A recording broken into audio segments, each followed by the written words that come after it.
Ayan o. Pinagpuputol ang kahoy kasi gawing resort.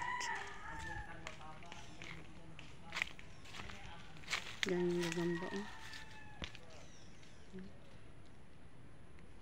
Dami yung laki o. Delikado. Nakatakot ang gagamba guys o. Klaseng gagamba yan. Ang laki ng galamay.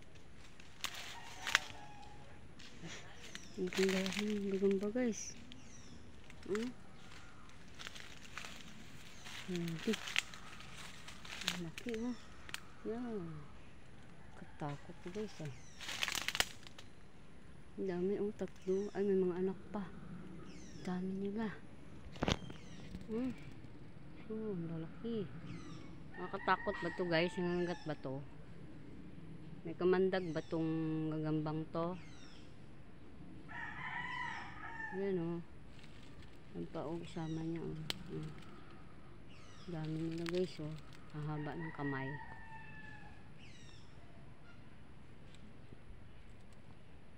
Paki-comment down below kung nakakamandag ito.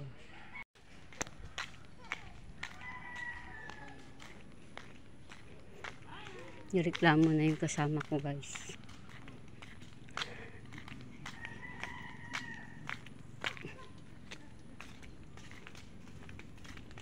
Yan lang bulaklak.